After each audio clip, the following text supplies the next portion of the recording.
So if you write books, holy crap, India. I'm going to explain why. Hi there, my name is Athol and I have 3 books currently published, and this video is about my approach to pricing, my approach to which platform they are on, and a sort of a general strategy and approach to how I'm bringing my books to market. And it's going to explain why I've changed things in basically this last month. I had finished creating a video series, and we started doing Facebook advertising for it. And actually getting in to do the Facebook ads, they give you a lot of information about potential marketplaces and target demographics. So you can look at people that are married, that are male between ages of 35 and 55, and it will give you a number of people who are on Facebook that meet that demographic. And basically, for sort of just for my own sort of information, I looked at different countries, and I was blown away at how many people outside what you might think of as traditional English-speaking countries, how many people outside them actually speak English and flag themselves as such on their Facebook. So the one that really blew me away was India. Now, I knew they speak English in India, at least a certain percentage of people do, but I know it's a big country, but I was blown away at just how many people were on Facebook using iPhones, flagging themselves as English speakers in India, and it's at least 100 million people in my target demographic, which is twice as big as the number of people in the United Kingdom and Canada combined. And I had pretty much been thinking of United Kingdom and Canada as my number 2 and number 3 countries. And the truth is, India is number 2. And it gets really counterintuitive when you dig around inside Facebook to see what that demographic is. So you have countries like Brazil have as many people flagging themselves as speaking English as in Australia. And I think of Australia as English speaking, and I think as Brazil as Portuguese. I hope that's right. And I'm from New Zealand. It's an English speaking country. I don't think of Argentina as an English speaking country, but there's twice as many people in Argentina who flag themselves as speaking English as there are in New Zealand. So suddenly I'm living in this topsy-turvy, upside-down world where English is a whole lot more ubiquitous than I ever really thought.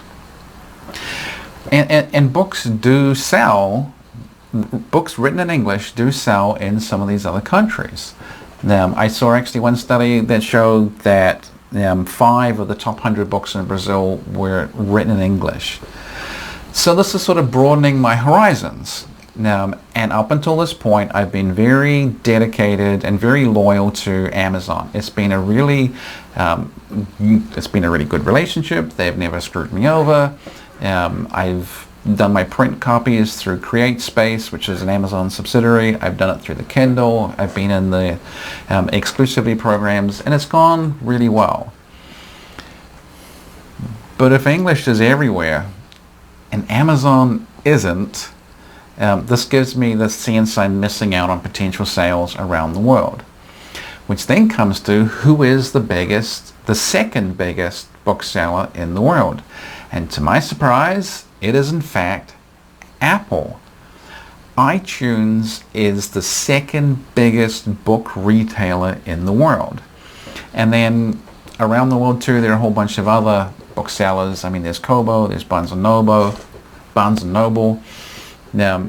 So there's just this pile of different people around the world that can potentially sell my books. So I'm coming out of Amazon, out of that exclusivity agreement, and basically getting my book on every single platform that I can imagine, trying to make it easier for people to buy.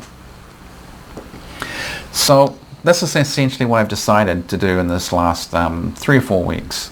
So as I bring my books to market, so it's going to go everywhere, I basically took that look through my books, like, do I want to make any kind of changes, any kind of tweaks? Do I want to mess with the covers?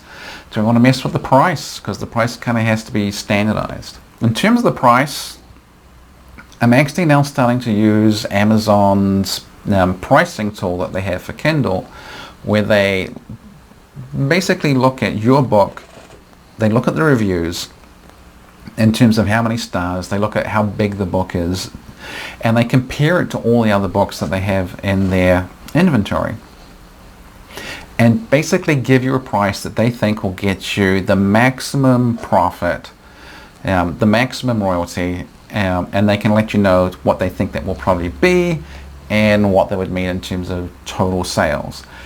And I'm basically giving it a shot, see what happens, and I'm trusting Amazon is self-motivated enough that they want to make the maximum profit, that they're actually really trying to help me so that I make the maximum profit too. So I'm essentially trusting Amazon in that sense. Is this tool going to work? Now, and it was really interesting that even, just how much difference dropping the price $1 or $2 on the Kindle was potentially going to make in terms of not so much total profit, but in terms of total percentage sales.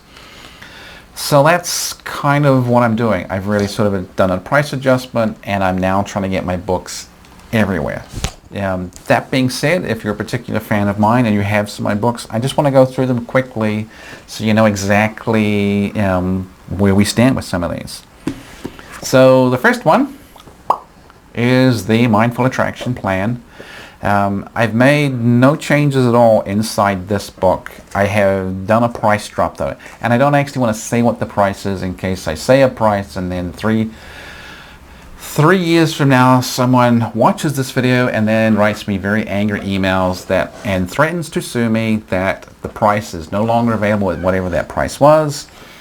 I tell you this because this has happened to me. I have been threatened to sue unless I give them at a price that I used for a magical sale one time. So that one has dropped. But basically I've made no particular changes to the Mindful Attraction Plan other than trying to get it in all the different marketplaces it could be. The second one, which is what I call the pants book. How do you answer, how do these pants make my ass look fat? That one, I have changed the cover. It is the same book. I did go through and reformat it. Basically, just reformat it slightly so it's a slightly more legible. It is the same book, so you're kind of limited about what you can do without creating a second edition. The book has to be the same size, you have to use the same font, and you have to have the same page count. You can't change any of that. So it's just slightly more readable in terms of the formatting. That and the cover change. The one that I did do a great number of changes to was the Married Man Sex Life Primer 2011. Which is incidentally still my best-selling book. I did a very nice, eye-catching, eye-popping cover change, and there is a little subtitle plus a few more thoughts in 2015. So what I've done with this one, obviously there's a new cover. I have completely reformatted the book so it is particularly a whole lot better suited to the ebook format, and I did basically a whole another extra pass for grammar, spelling, sense of meaning, killing super wordy sentences. I'm basically a better writer now, 4 years after I published. That being said, the book is essentially the same. It doesn't say anything particularly different. It is all the same apart from some grammar and line editing and spelling. The one slight difference is I added a couple of pages at the beginning and cut the very last two little tiny little chapters at the very end, which was sort of the goodbye, basically to rewrite it with a few of my thoughts that I have now, a few little fine tunings compared to what it was, and then sort of pointing to the Mindful Attraction Plan, which was the next step. But essentially, it is the same book. Now, if you have this one, and you have the Kindle edition, you should be able to go onto your Kindle and update it to the current one. Like I say, you're not going to get a whole different book. This is not the Married Man Sex Life Primer 2nd edition. It is still the 2011 edition. Now, it's just going to be a more readable on the Kindle format. So you should be able to update it. But yeah, basically a few extra thoughts tacked onto the end of it. And like I said, you can't, if you keep the same edition, it has to be the same physical dimensions, same page count, can't change the font. So it is the same book. There is no intent to ever have a primer 2nd edition at this point. When I get to it, which is sort of like the next thing I get to do, which is taking the Married Guy's Guide to Wife video series and turning that into books. So if there is a primer 2, it's essentially that. Once they're out in books, which is what I'll be getting to fairly shortly. And that's about it. So it's the updated primer. Yahoo! Alrighty, catch you later.